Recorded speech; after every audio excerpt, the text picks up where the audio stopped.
Hi guys, c'est parti pour la review de l'épisode 8 de la saison 6 de Fear the Walking Dead. Comment dire, les gosses là ça va plus hein. Franchement non les gamins c'est un délire dans cette série, c'est un délire déjà dans The Walking Dead dans l'univers, mais là non franchement c'est chaud. Franchement les gosses là c'est plus possible, les meurtriers en devenir, les psychopathes. On a refait le truc de Charlie mais avec une autre, voilà, enfin on est revenu sur la même chose. Alors, on va pas tout mélanger. Parlons de cet épisode.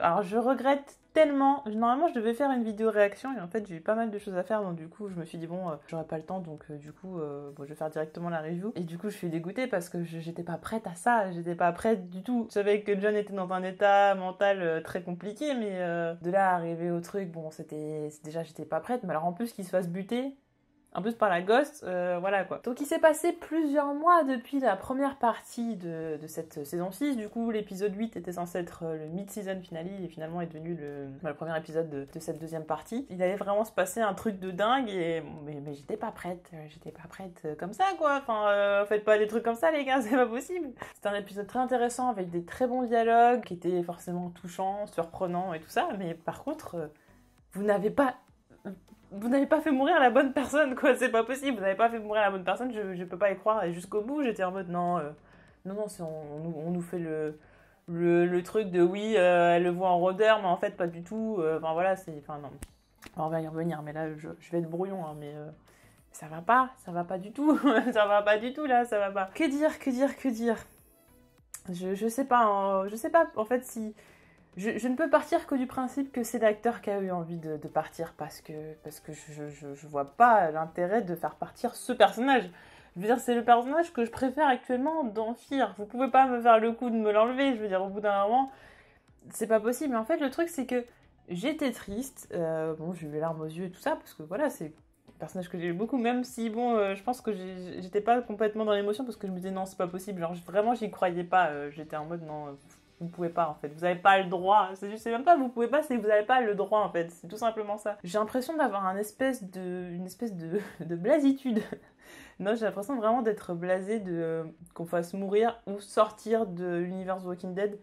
Enfin, du moins temporairement, les personnages que j'aime beaucoup. En fait, il y a tellement de personnages que j'aime qui sont morts ou qui ont quitté la série et qui pour l'instant sont censés revenir dans des films, blablabla.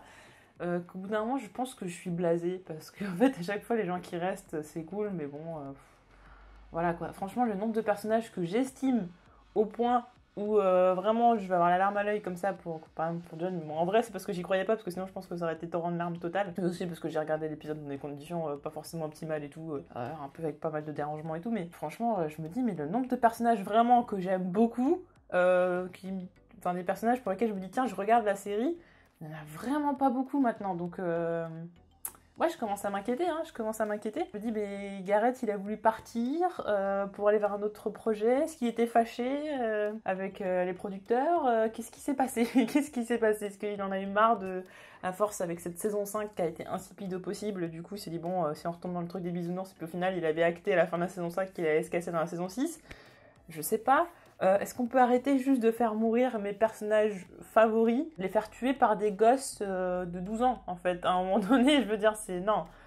C'est d'une frustration pas possible. Non. Je suis désabusée. En fait, c'est terrible parce que j'ai le côté où l'épisode était vraiment très bien et un côté, je suis tellement saoulée. Vraiment. En fait, s'il y a 30 000 personnages à buter, pas lui, en fait. Pas lui. Surtout pas lui. Même à la limite, vous pouvez tuer Morgan parce que Morgan, il a fait son time et tout ça. Mais pas John. John, il avait...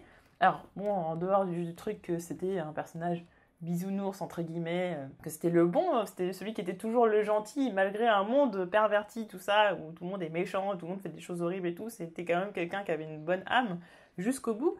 On peut difficilement lui reprocher des choses. Et il y avait pas mal de thématiques qui étaient intéressantes à traiter avec ce personnage. Justement, son décalage avec ce monde qui est cruel et tout ça, c'était super intéressant à voir. Et les autres, ils font des bisounours, mais à côté, ils ont fait des trucs terribles. Et bon, bref, je m'en fous un peu aussi. On va pas se mentir. Mais il y avait tellement de choses à creuser. Je comprends pas pourquoi enlever ce personnage du paysage, quoi. En plus, avec son état d'esprit, où justement peut-être qu'il remet un peu en cause les choses, qu'il est pas bien et tout ça, son côté suicidaire, où finalement en plus il a envie il a envie finalement de retourner vers la vie.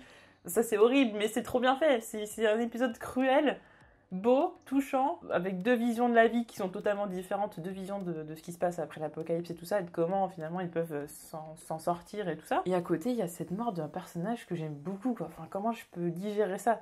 Franchement, j'ai l'impression d'avoir pris un coup de plomb dans l'aile, dans le sens où je me dis, mais c'est dommage parce qu'en fait, j'avais vraiment hâte de voir cette deuxième partie de saison 6. Vraiment, bon, on va pas se mentir, les épisodes bonus de The Walking Dead, bon, à part Reese Negan et 2 épisodes, bon voilà, c'était pas dingue. Et là, du coup, j'avais vraiment hâte. C'était mon rendez-vous que j'attendais avec impatience. Mais là, de me dire qu'il y aura plus John, je me dis, on va se taper des Luciana. Bon, June, je pense que June, ça va être intéressant par rapport à elle, mais s'il vous plaît, Luciana, Dwight qui fait le canard, Salazar, on sait pas ce qu'il fait, enfin pour l'instant il fait l'amnésique, mais on sait pas trop ce que ça va donner. Grace, qu'est-ce qu'on s'en fout? Comment ils s'appellent là, ceux qui font la bière, là, Sarah, Wendell. Bon, Sarah, qu'est-ce qu'on s'en fout aussi? Bon, il y a Virginia, Morgan, encore Dwight qui redevient intéressant. Althea, ouais. Oui, Victor, j'oublie Victor, parce que c'est vrai qu'on l'a pas vu dans l'épisode du tout, donc j'avais zappé. C'est vrai qu'il s'est passé quand même beaucoup de mois, donc j'avoue que j'ai eu du mal à recoller avec les épisodes, il s'est passé du temps. J'ai dû même regarder des résumés et tout parce que j'étais complètement larguée, je me souvenais plus trop de ce qui s'était passé, j'étais un peu perdu. Vu qu'évidemment c'était pas prévu que cet épisode soit diffusé autant de temps après, du coup ce qui fait que normalement on était censé pouvoir recoller aux événements assez facilement, et là du coup il s'est passé quelques mois, donc un peu tendu, il s'est passé plus de 4 mois. Moi je suis vraiment blasée, je me dis il faut que je regarde encore 8 épisodes sans John, et avec les personnages qui me... Franchement les 3/4 me gonflent, les 3/4 me saoulent. Même si la série a repris un niveau vraiment intéressant, mais les 3/4 des personnages me gavent. Je sais pas comment je vais faire. Morgan, bon ça va, je recommence à bien l'aimer et tout, mais même là, je sais pas comment il va réagir. Mais la suite a l'air vraiment dingue parce que je me dis, Morgan, comment il va vivre ça? Dune, surtout, comment elle va vivre ça? Enfin, il y a trop de choses. Donc dans cet épisode, John, il essaye de se suicider, mais en vrai, on se fait comme si les rôdeurs le dérangeaient et tout, mais bon, si vraiment il en était convaincu jusqu'au fond de sa pensée, il l'aurait déjà fait. Donc bon, il y a un petit côté, il se trouve des excuses pour pas le faire, il traîne en longueur et tout ça pour pas le faire. Donc il va tomber sur Morgan et Dakota. Et c'est intéressant parce que en fait, on aurait pu comprendre directement que Dakota avait soigné Morgan. Je sais pas si c'était une théorie que Dakota avait soigné Morgan. Je l'ai pas vu. Par contre, c'était déjà une théorie qui traînait déjà depuis longtemps, que Dakota était la personne qui avait tué Cameron. C'est celui à cause de qui il y a toute cette histoire avec Janice, avec John, etc., etc. Donc le début de toute cette histoire-là, donc c'est Dakota qui a provoqué tout ça. Mais c'est vrai que du coup, Dakota est au centre de plein de trucs, quoi. C'est elle la clé manquante de tout ça, la pièce de puzzle manquante pour pouvoir reconstituer tout ça et y voir clair. Quand John il voit Morgan qui est un peu en sale état et Dakota qui dit ah oui, bah je l'ai soigné, j'ai fait 2-3 trucs vite fait. J'aurais pu tilter en me disant bah oui, c'est elle qui l'a sauvé, mais c'est vrai que je me suis pas dit que c'était quelque chose forcément d'intéressant. Mais forcément, maintenant qu'on a vu l'épisode en entier, surtout en revoyant l'épisode une deuxième fois, tout prend son sens et tout devient intéressant. Donc oui, Dakota qui a sauvé Morgan, c'est intéressant parce que le déroulé de l'épisode fait que c'est devenu intéressant. C'est vrai qu'en soi, sinon ça aurait pas été dingue. Donc on a John qui se cache dans sa cabane, qui reprend sa vie d'avant, vraiment de se mettre à l'écart. Il y a un parallèle avec son père. Son père, on se souvient de l'histoire de... Comme il n'arrivait pas à faire condamner quelqu'un qui savait coupable, il avait mis des fausses preuves pour condamner la personne. Sauf que son père s'en est tellement voulu que finalement il s'est mis à l'écart de sa famille. Il est allé habiter loin, de façon reculée, dans une cabane lui également. Il n'a pas vécu des choses avec son fils. John reproduit inconsciemment, parce que j'ai l'impression qu'il n'a pas envie de faire comme son père, parce qu'il en veut quand même un peu à son père, mais il reproduit inconsciemment les mécanismes de son père qui s'est mis à l'écart parce qu'il se sentait coupable. Et comme me fait remarquer Dakota, c'est une forme de punition, et on a conscience d'ailleurs qu'il se punit lui-même parce qu'il a vraiment beaucoup de culpabilité en lui. Et on a un John qui ne veut plus tuer. Alors le thème de je ne veux plus tuer, je veux tuer, je ne veux plus tuer, je veux tuer, je ne veux plus tuer, Carol, Morgan, etc., on l'a vu, mais là c'est John, donc c'est complètement crédible, ça correspond au personnage, surtout que bon, vu ce qui s'était passé dans l'épisode 4, et là il est obligé de tuer pour pouvoir sauver Morgan, donc bon, il y avait une vraie nécessité, donc c'est encore différent, mais bon, ça n'empêche pas quand même que... Je pense qu'il se dit que s'il repart avec tout le monde, il va devoir retuer des gens, etc., donc bon, un peu ce qu'on a vu avec Carol, Morgan, sa vie précieuse, c'est marrant parce que du coup tout le discours de Morgan et vie précieuse, c'est un peu un truc qui est un peu retranscrit en John, mais c'est encore différent parce que John, sa propre vie à lui, par contre, il la considère pas forcément comme précieuse parce que lui, il se sent capable de l'enlever, il se donne le droit de l'enlever. Mais c'est pour ça que j'ai trouvé ça touchant quand Morgan il dit oui, je vais quand même pas laisser mon meilleur ami se faire buter. Oui, on a vraiment le mot meilleur ami qui vient comme ça, là, carrément en pâture comme ça. Quelques minutes après, son meilleur ami se fait buter. Donc c'est voilà, Morgan, il parle à cœur ouvert, il dit vraiment ce qu'il ressent pour qu'au final son meilleur ami se fasse buter quelques minutes après, quoi. Non, c'est d'un dramatique terrible. Du coup, on a toute cette journée qui se passe avec Dakota, Morgan et John, comme si tout allait bien. Enfin, c'est-à-dire qu'on se dit même que Dakota et John vont finir par être un binôme, même après la scène avec les rôdeurs et tout ça. Dakota qui dit bah oui tu devrais venir avec nous parce que moi j'aime bien être avec toi et tout ça, se crée une espèce de lien d'amitié et on se dit peut-être que ça peut un peu être son tuteur ou je ne sais quoi, enfin voilà, son père de substitution, et qu'effectivement avant même qu'il en parle, ça peut être justement une façon de lui redonner goût à la vie, de se charger d'une jeune fille qui est en détresse. À ce moment-là il y a beaucoup de choses qui nous passent par la tête, c'est non de toute façon John, il va pas se suicider, il y aura forcément quelque chose qui va l'en empêcher. Ils vont trouver dans cet épisode une raison de vivre à John. Ce qui est vrai. ce qui est vrai. Mais bon, je voulais revenir quand même au passage avec le pick-up et les rôdeurs. C'est juste assez ouf. Et le fait qu'ils utilisent les portes que John avait prévu d'utiliser pour sa cabane, et je trouve ça assez intéressant. D'ailleurs, même John, quand il va tomber dans l'eau, il va être sur une de ses portes. On déconstruit un peu son plan au fur et à mesure du temps et il finit sur cette porte qui devait lui servir à être tranquille, enfin se buter tranquille sans que personne ne vienne le chercher ou quoi que ce soit. Il finit par mourir sur cette fameuse porte. Le passage de pick-up avec les rôdeurs, mais j'aime bien hein. Zoé Coletti qui joue Dakota, elle est vraiment impressionnante dans son rôle. Entre elle et Garrett, vraiment, enfin, ils ont été incroyables. Lily James aussi, de toute façon. Non, vraiment, sa performance quand elle est dans la voiture et tout, on dirait vraiment un film d'horreur. Enfin, vraiment, elle a des expressions faciales incroyables. Une façon de jouer qui est vraiment réaliste. Elle est crédible quand elle joue la jeune fille qui est gentille, qui a envie d'aider, mais à un moment donné qui est un peu plus espiègle, qui comprend un peu les choses, qui fait un peu du tac au tac. Et puis après, complètement crédible aussi en psychopathe, en fait, dans les 3 phases qu'on voit de ce personnage. D'ailleurs, ça évolue parce qu'au début, bon, c'est celle qui aide et tout ça. Bon, elle a aidé Morgan, tout ça. Et après, quand elle va un petit peu parler avec John, donc si tu te mets en retrait, c'est parce que tu te punis, et tu devrais pas faire ci, et tu devrais pas faire ça. Et elle commence à montrer son caractère au fur et à mesure du temps. Et John lui fait remarquer, ouais, bah, je suis contente que t'ailles avec Morgan parce que tu commences à ressembler de plus en plus à ta sœur. C'est là où le truc commence encore à arriver, quoi. Au fur et à mesure du temps, on pourrait voir les choses arriver. Pour le coup, bon, j'avoue que je l'ai pas vu venir. En fait, j'aurais même pas été capable d'imaginer dans quel contexte Dakota allait vouloir buter John. Il aurait fallu déjà que je comprenne ça pour me dire qu'elle va le buter. Il aurait fallu que je me dise elle a quelque chose contre lui ou il y a quelque chose qui l'empêche elle de faire pour qu'elle le bute. À ce moment-là, il y a aucun mobile criminel pour que je puisse me dire Dakota va tuer John. Donc pour l'instant, c'est juste une jeune fille un peu espiègle et tout ça qui a forcément des choses à cacher parce qu'on sait pas vraiment la relation avec sa sœur, c'est vraiment très très très particulier. Et effectivement, bon, il y avait cette rumeur que cette jeune fille était pas toute gentille, quoi, elle était pas toute sage autant qu'on le pensait. On a la scène avec les rôdeurs et on a le rôdeur qui est coincé dans la roue, enfin, c'est dégueulasse. Franchement, les bruitages sont incroyablement réalistes, à la limite de l'écœurant. Enfin, je pense vraiment, déjà de base, faut pas manger devant une série de l'univers de Walking Dead, mais là, c'est même pas la peine. Les craquements et tout, les petits bruits, c'est vraiment dégueulasse, mais la scène est vraiment trop bien parce que c'est pas juste, ils avancent dans des rôdeurs et c'est linéaire, ça tape des rôdeurs, tac tac tac, Morgan n'est pas bien, John est obligé d'aller devant, du coup Dakota va devoir tirer dans la tête d'un rôdeur, donc elle lui sauve la vie avant de le buter quand même par la suite. Enfin, non, franchement, la construction de l'épisode est vraiment incroyable, mais ouais, on arrive à ce moment-là où on découvre le couteau. Alors, mais justement, quelques minutes avant, Dakota qui insiste sur le petit bout de couteau qu'elle a retrouvé, elle dit pourquoi t'as gardé ça et tout ça, et puis à même un moment donné plus tard elle reparle de Janice, enfin vraiment elle appuie là où ça fait mal tout en sachant que c'est elle la cause de base de tout ça en fait. C'est ça tout le truc, c'est que dans l'épisode quand on le revoit une deuxième fois, il y a des épisodes comme ça qui ont une espèce de relecture qui est vraiment plus intéressante que pour d'autres épisodes, et là en l'occurrence quand on revoit l'épisode une deuxième fois, oui mais ça c'était amené comme ça, il y avait ça, et c'est vraiment intéressant, des épisodes où il faut voir 2 fois, voir à quel point c'est du génie quoi. Et pendant tout l'épisode, elle appuie sur ça. T'as gardé le morceau de couteau. Et puis Janice, et ceci, et cela. Et elle en rajoute, alors que le mec, il est déjà pas bien. Mais tout en sachant que c'est elle, la base de tout ça. Donc est-ce que c'est une manière d'enquêter ou est-ce que c'est parce qu'elle est comme ça et que, voilà, ça de caractère, je sais pas trop. On en vient à ce fameux moment, donc elle braque son arme sur lui, et là il y a 2 trucs qui me viennent en tête. C'est d'un côté c'est grave probable qu'elle le bute parce que c'est surprenant. D'un autre côté, non, parce que Charlie elle a fait la même avec Nick. Donc en même temps tu te dis, est-ce qu'on va refaire 2 fois le même délire? 2 gamines un peu perdues qui deviennent un peu des psychopathes parce qu'on les a éduquées dans un mood un peu particulier. Ça fait beaucoup.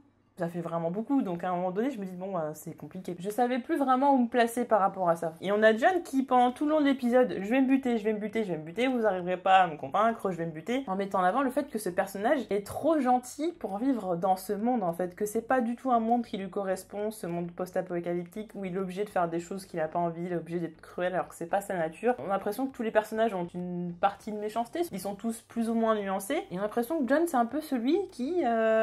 est exemple de tout ça en fait, il n'est pas dans la normalité, qui finalement est limite un saint quoi, c'est limite il est pas crédible tellement il en est gentil, mais comme le personnage est bien construit, on trouve ça cohérent, mais effectivement il y a un décalage par rapport à tout un tas de personnages. Il va en finir pendant tout l'épisode, et puis là maintenant qu'il est menacé, que c'est plus lui qui a son destin en main, et ben c'est pas le même délire, et en plus il y a ce truc de se dire, bah cette gamine, si elle le bute, elle va l'avoir sur la conscience, on y pense. Est-ce que ce sera le cas ou non? Franchement je sais pas trop pour l'instant, voilà, c'est un personnage avec tellement de facettes Dakota que je sais pas trop. Finalement il a ce déclic, et puis je pense qu'il est vraiment sincère quand il dit que oui, pour l'aider, tout ça, que même si elle a fait du mal, elle se met à trembler de plus en plus. John, je me dis, il va peut-être réussir à la convaincre, parce qu'elle a l'air d'avoir les larmes aux yeux. Quelques minutes avant, elle disait qu'elle l'aimait bien, donc est-ce que vraiment elle va le buter? Et quand elle tire, je suis quand même surprise. Je me dis, bon, bah, elle l'a fait, quoi. Et je me suis dit, direct, ils ont fait une Charlie 2. Maintenant, le truc, je me dis, c'est qu'il peut pas mourir, parce que du coup, on est exactement sur la même chose que Charlie avec Nick. Donc, est-ce que c'est vraiment possible? Mais au bout d'un moment, bah, on le voit tomber quand même dans l'eau. Et à ce moment-là, je me dis pas, il va mourir dans l'eau, parce qu'on le voit quand même assez longtemps. Bon, c'est vrai qu'il perd beaucoup de sang, mais je me dis, bon, il va ressortir de l'eau. C'est un épisode de Fear the Walking Dead qui fait partie de l'univers The Walking Dead. On a vu des trucs plus bizarre que ça, donc je me suis dit ils sont capables de le faire survivre. Et en même temps, la façon de mettre en scène le fait qu'il se vide de son sang me fait me dire que on montre quand même que c'est une grosse blessure, qu'on va pas trouver une explication bizarre et que ça va pas être possible de le soigner. Franchement, quand je vois autant de sang comme ça, je vois que c'est fait exprès pour faire comprendre.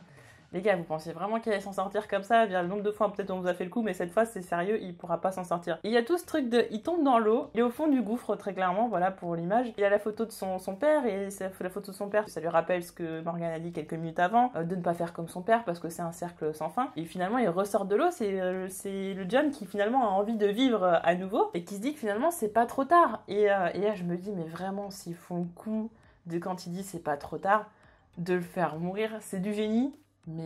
Mais que c'est cruel quoi, c'est vraiment, c'est dégueulasse, mais c'est vachement bien fait. Du coup, Morgan qui appelle Virginia pour lui dire que John il arrive, donc on sait pas, donc il y a tout ce truc, en plus c'est vachement bien fait aussi, parce que du coup on se dit mais quand est-ce qu'il va arriver John, c'est-à-dire qu'il y a tous ces dialogues et tout qui se passe, et nous on s'en fout, on veut juste que John aide John, que quelqu'un l'aide, que quelqu'un le sorte de l'eau, quelqu'un le soigne. En plus, bon, Dakota elle a des compétences, limite elle aurait pu le faire elle-même. Déjà elle se demandait si elle allait pas l'achever dans la rivière, alors que clairement elle lui a fait déjà grave du sale. Déjà là où, en fait, le fait qu'on voit bien la blessure là où elle a été faite, et à ce niveau là c'était du genre, oui bon, ça a pas touché le cœur, ça a pas touché un organe vital, mais bon, c'est quand même mortel quoi, enfin c'est quand même, il y a de grandes chances que ce soit mortel, c'est un peu ça, c'est la blessure était tellement bien montrée et propre. Je disais, à cet endroit là c'est très grave, mais sait-on jamais, voilà, il y avait une possibilité de doute, alors que bon, à vrai avis je suis pas sûre. Mais ouais, du coup il y a suspense, quand est-ce qu'il arrive John, il arrive quand, et puis là il y a June qui le voit, et je me dis bon, soit il est déjà mort, mais bon, franchement, j'y crois pas. Je me dis, bon, elle va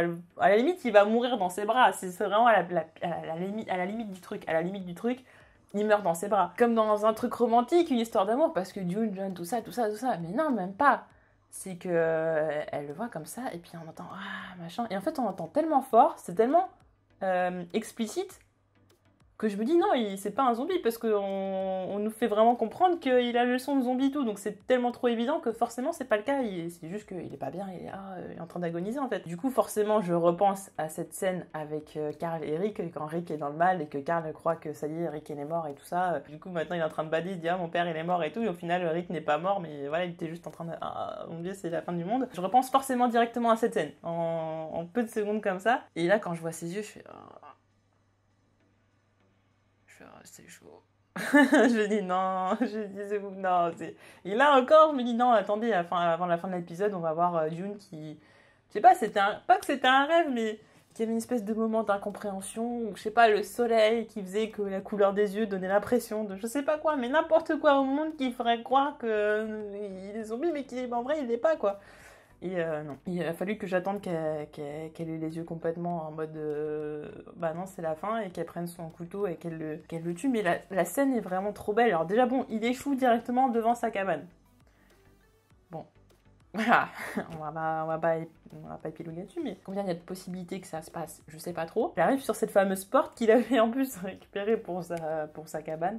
Encore tout un délire. Quand il est en zombie comme ça, il la regarde et puis il lui touche la main, mais d'une façon délicate. D'habitude, les zombies, c'est un peu plus, un peu plus dynamique et tout ça. Mais bon, là, on va dire que c'est un zombie qui a baigné dans l'eau et tout ça. Mais ouais, cette façon de lui toucher la main comme ça, qui est toute douce, et puis elle qui va lui prendre la tête tendrement et qui va l'éliminer, de façon douce entre guillemets, même si bon voilà c'est particulier, mais là elle lui touche la tête et tout ça, et c'est la musique avec et tout fait que, enfin j'aurais même des frissons encore d'en parler parce que cette scène elle est incroyable, et le cadrage est incroyable aussi, tout est incroyable dans cette scène, vraiment c'est une scène qui va me rester tout le temps en tête, elle est incroyable. Il y a autant le choc de le voir mort que la douceur de cette scène, dans cette cruauté, enfin incroyable. Et là on se dit mais ce personnage gentil, en fait, à ce point-là, il méritait pas ça, quoi. Il méritait pas ça. Encore une fois, un personnage qui méritait pas ça. Et encore une fois, comme Nick, on est sur un personnage qui avait des choses à faire, qui se relançait dans un truc, qui avait une possibilité. Bon, on avait Morgan Nick, voilà, Morgan a la possibilité de relancer Nick et tout ça, de le sortir de sa vengeance, de le rendre meilleur. Là, on avait John qui pouvait faire ça avec Dakota, et en plus, ça lui redonnait le goût de vivre. Et bam, on nous coupe encore l'élan, quoi. Après, c'est vrai qu'on aurait pu voir venir le truc que John allait mourir, parce que bon, photo de son père, on parle de son père, etc. Très centré sur John, tout ça. Mais je trouvais que c'était fait exprès parce qu'on nous faisait croire que John allait se suicider, donc je me suis dit ça fait partie du jeu, mais en fait non. Et on a ce dialogue avec Morgan et Dakota, donc on apprend que c'est Dakota qui a soigné Morgan, du coup ça devient cohérent par rapport à tout un tas de choses. Et bon, par rapport à la lettre, etc. Donc Dakota est un peu l'origine de tout, centralise un petit peu tout, et c'est vrai que d'apprendre tout ça dans l'épisode, même s'il y avait des théories et tout ça, c'est un choix intéressant. Maintenant, cumuler deux personnages de cet âge-là avec un profil... Bon, je pense que c'est pas le même profil. On pourra pas partir sur deux personnages similaires. Je pense que Charlie va rester une fille gentille. Et Dakota, elle, je pense qu'elle, dans sa tête, il n'y aurait plus rien qui tourne rond. Donc je pense que c'est mort pour elle.